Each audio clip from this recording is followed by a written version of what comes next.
नमस्कार मित्रमैत्रिणींनो, आपल्या यूट्यूब चॅनलमध्ये तुमचं खूप खूप स्वागत आहे। चला तर मग आजच्या आपल्या पुढच्या भागाला आपण सुरुवात करूया। मोकळ्या हवेत आल्यावर वीरला आता थोडं बरं वाटलं। तो टुकूर टुकूर नजरेनं सगळीकडे पाहू लागला। संध्याकाळचा सोनेरी प्रकाश आता सगळीकडे पसरलेला होता। पक्षी आपल्या घराकडे परतत होते। मस्त गात अशी आता सुंदर हवा सुद्धा सुटली होती। वीरच्या डोक्याला टोपडे होते म्हणून अशी काही जास्त त्याला हवा लागत नव्हती। तो दोन्ही हात एकमेकांमध्ये गुंतवून इकडे तिकडे पाहत होता। मध्ये मध्ये मामांकडे सुद्धा पाहून हसून दाखवत होता। करत बडबड चालू होती। दोघेही मस्त आता टेरेसवर रमले होते।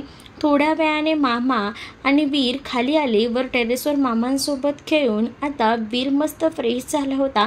अजूनही मामांसोबत त्याच्या गप्पा ज्या होत्या त्या चालूच होत्या। मामा सुद्धा त्याच्याबरोबर गप्पा मारत होते। त्यांचे ते हुंकार भरणं, हात उंचावून करत डोळे मोठे मारणं आता मामांना खूप आवडू लागलं होतं। इतक्यातच अक्षय आला आणि वीरला मामांच्या कडेवर पाहून त्याने वीरला आवाज दिला, वीरू ये इकडे माझ्याकडे। त्याबरोबर असं म्हणत अक्षयने आपले दोन्ही हात पसरले तर आता वीरही मुद्दाम त्याच्याकडे गेला नाही। अक्षयकडे पाहून हसत त्याने आता पुन्हा मामांच्या गळ्याला मिठी मारली। तसं मामा जोरात हसले आणि त्याच्या पाठीवरून हात फिरवू लागले तर आणि वीरने त्याला आपला पोपट केला।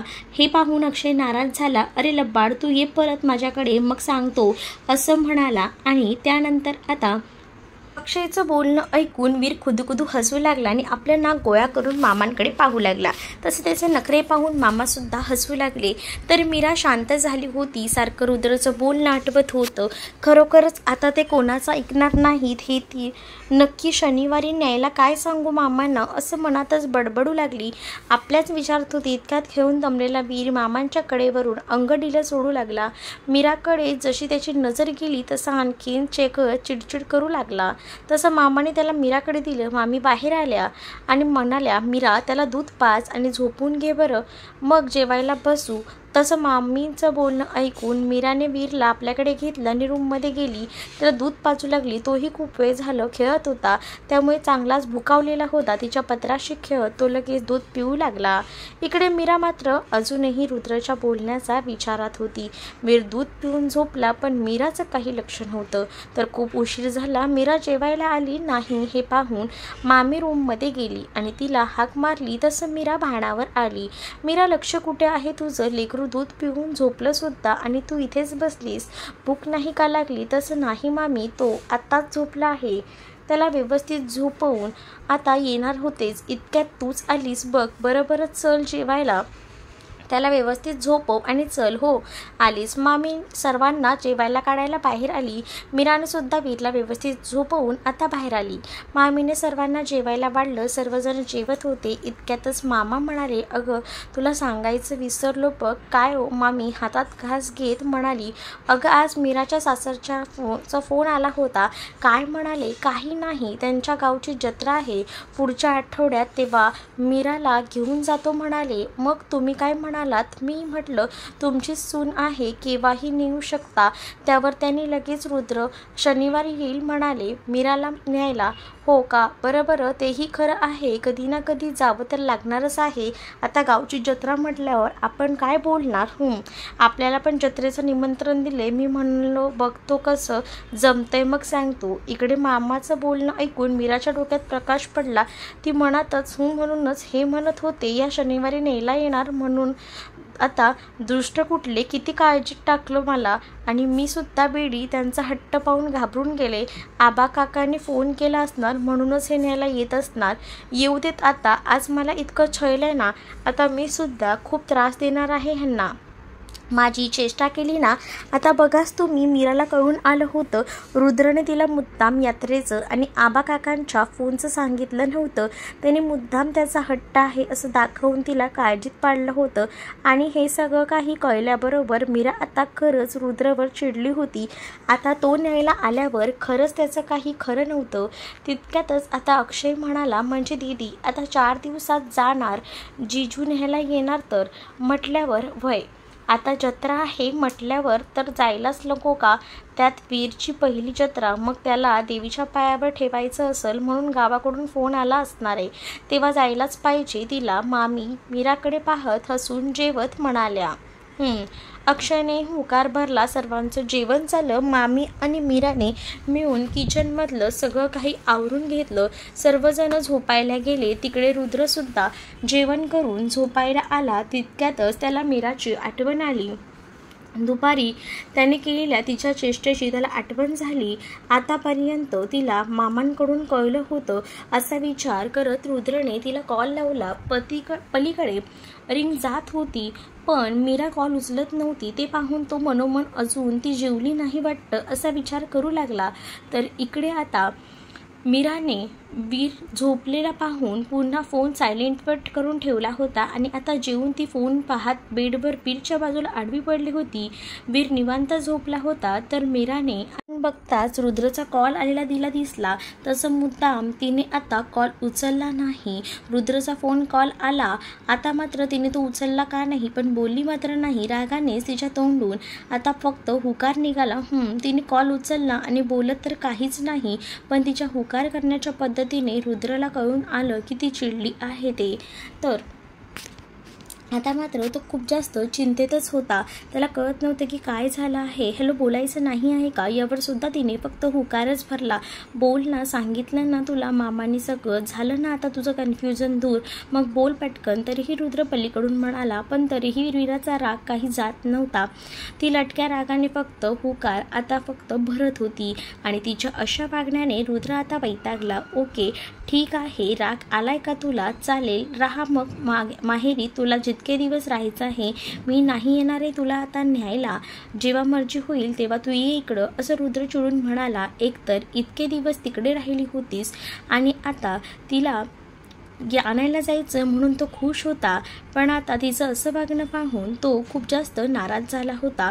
तो आता कॉल कट करणार इतक्यातच तो खूप जास्त चिडला असं मीराला जाणवलं आणि तो रागवला. तर त्याचा रागही लवकर जात सुद्धा नाही हे तिला माहिती होतं. म्हणून घाबरून मीराने आहो अशी हाक मारली, पण रुद्र तिकडून काहीही बोलला नाही. फक्त चिडून डोळे बंद करून बेडवर पडतच तिचा आवाज ऐकत राहिला आणि तो पलीकडून काहीही बोलत नाही. हे पाहून मीरा म्हणाली, कसे आहात तो लगेच चिडता, मला दुपारपासून किती काळजीत टाकलं त्याचं तुम्हाला काहीच वाटत नाही का?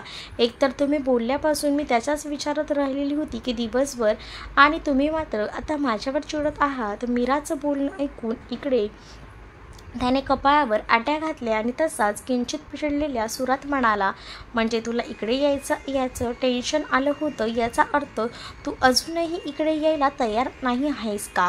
तिच्या ओळीने रुद्र आता खूपच अस्वस्थ होता आणि आता तिचं बोलणं ऐकून त्याच्या राग किंचित भर पडली होती. अहो काही काय, मी कधी असं म्हणाले, पण दुपारी तुम्ही कसे बोललात आठवा बघू जरा. मीरा त्याच्या बोलण्याने थोडी नाराज झाली होती.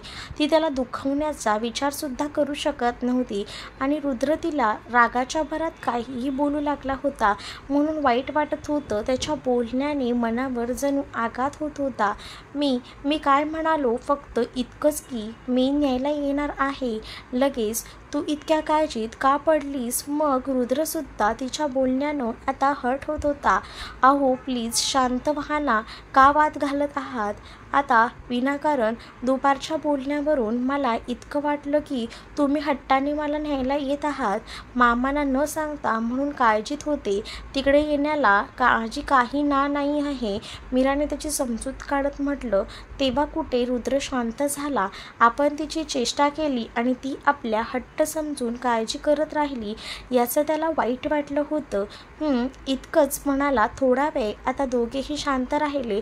थोड्या वेळाने रुद्र म्हणाला, वीर झोपलाय. तसं अचानक त्याने विषय बदलला म्हणून ती आता शॉक झाली. काय बोलावं एकदम तिला सुचेना म्हणून ती गडबडून गेली आणि हो इतकंच म्हणाली. मग त्याने सुद्धा जास्त काही विचारलं नाही. ओके तूही झोप मग आता, गुड नाईट, बाय म्हणून कॉल बंद करू लागला. इतक्यातच तो अचानक बाय म्हणाला. पुढे काही बोललाच नाही म्हणून तीच घाबरली. त्याचा राग काढणं लवकर तिला जमतच नव्हतं. एकदा चिडला की शांत होत नाही लवकर हेही माहिती होतं तिला, म्हणून काळजीने ती पटकन म्हणाली, अहो तर तिचं अहो म्हणणं त्याला कळून आलं होतं. नक्की पलीकडे डोळ्यात पाणी आलं असणार असा अंदाज त्याला आला आणि तो म्हणाला, काय इतका राग आलाय का की आता बोलणार सुद्धा नाही आहात? तर माझ्याशी ती किंचित रडलेल्या आता सुरातच म्हणाली, कारण जीव होता तिचा तो. त्याचा अबोला सहनच करू शकत नव्हती ती. त्याने जर प्रेमाने बोललं नाही तर जीव कासावीस व्हायचा तिचा. आणि आता तो तेच करत होता, पण त्रास तर त्याला सुद्धा होत होता. त्याने किती आनंदाने खुश होत तिला आता कॉल लावला होता आणि ती आता चिडून बसली होती. पण ती रडलेलं त्याला सुद्धा आवडत नव्हतं. तिच्या डोळ्यात पाणी वाहून काळजात कट्टक उठायची त्याच्या. शेवटी तिला त्रास नको म्हणून त्यानं बोलायला सुरुवातच केली, नाही ग तसं काही नाही, आज खूपच बिझी गेला दिवस म्हणून थकलो आहे खूप, झोप येते म्हणून म्हणालो. खूप दमला आहात का? हो तर थोडा, रुद्र डोळे मिटूनच म्हणाला. तितक्यातच पलीकडून तिने मोबाईलवर किस केल्याचा आवाज आला. तसं तो शॉक होत रुद्रने डोळे उघडले आणि म्हणाला की मीरू आता काय केलंस तू? तर त्याचा इतका उत्साह आणि आतुरता पाहून ती लाजून गालात हसली. लाजूनच ती त्याला म्हणाली, काही नाही, सांग ना. काही नाही म्हटलंय ना. पण मग मला का असं वाटलं? काय वाटलं? की तू किस केलंस मला? त्यावर लाजून ती थोडा वेळ शांतच बसली आणि नंतर तिने फक्त हुकार भरला. इकडे त्याच्या चेहऱ्यावरची कळी लगेचच खुलली. पण आता ती जवळ नाहीये हे जाणवताच पुन्हा मन खट्टू झालं आणि नाराज मनाने म्हणाला, काय उपयोग त्या किसचा? इतक्या दुरून ती पुन्हा लाजली. तिकडे आलो की तसं स्वागत कर माझं. तो पुन्हा मूडमध्ये येत म्हणाला, इश्श काही काय हो, किती छान लाजली असशील तू आणि मला मात्र तुला पाहताच येत नाही. अहो किती लाजवता, शांत बसा ना मीरू. मी येऊ ना शनिवारी? तो पुन्हा मिश्किल सुरात. अहो पुढे ना आता. आणि हो या लवकर, वीरसुद्धा वाट पाहत आहे आपल्या घरी जाण्याची. तिचं बोलणं ऐकून एक आत्मिक सुख लाभलं होतं त्याला. खरंच का? अहो मी सुद्धा वाट पाहते आता. तू मिस यू सो मच. आता मीरू येतोय 4, तयार राहा. आल्यावर स्वागत मात्र तसं झालं पाहिजे. तो हसून म्हणाला, इश्श काही असतं हा तुमचं. ती लाजून म्हणाली, लव्ह यू यार and desperately waiting for you. Me too असं म्हणत ती लाजू लागली. नजर हलके वीरवर टाकली. तो शांत झोपला होता तर तिने हलके त्याचे केस बाजूला केले. थोडा वेळ दोघांच्या पुन्हा गप्पा झाल्या. गावाकडचा निरोप त्याने मीराला सांगितला. तिनेही हो म्हटलं आणि त्याचं भरभरून बोलणं ऐकू लागली. गप्पा खूप वेळ लांबू लागल्या. तसं घड्याळाकडे पाहत ती म्हणाली, अहो उद्या सुट्टी आहे का? तर तो गोंधळून गेला, नाही ग का? मग किती वाजलं हे बघा, उद्या ऑफिसला जायचं नाही आहे का? जायचं आहे ना, पण आज तुला सोडू वाटत नाही आहे. इश्श बरं घास, आता गप्प बसा लवकरच, झोपा बघू. इकडे वीरसुद्धा उठेल. ओके, लव्ह यू, काळजी घे, गुड नाईट. हो तुम्ही सुद्धा काळजी घ्या, बाय, गुड नाईट. असं म्हणून दोघांनी आता कॉल आटोपता घेतला. त्याचा मूड ठीक झाला म्हणून ती खुश झाली, तर तो सुद्धा तिच्या बोलण्यानं खुश झाला होता. दोघेही आता एकमेकांचा विचार करत डोळे बंद करत झोपेच्या अधीन जाऊ लागले. इतक्यातच वीर उठला. मीराच्या हाताने चाचपडू लागला. त्याचं उठणं लक्षात आल्यावर ती त्याच्याकडे वळली आणि त्याला कुशीत घेतलं. त्याला तसंच दूध पिण्याची धडपड त्याची चालू झाली. तिने त्याला आपल्या छातीशी आता लावलं. तसं दूध पीत तो पुन्हा झोपला. ती हसून त्याला जवळ घेत झोपली. तर तुम्हाला हा भाग कसा वाटला हे नक्कीच मला कमेंटमध्ये सांगा.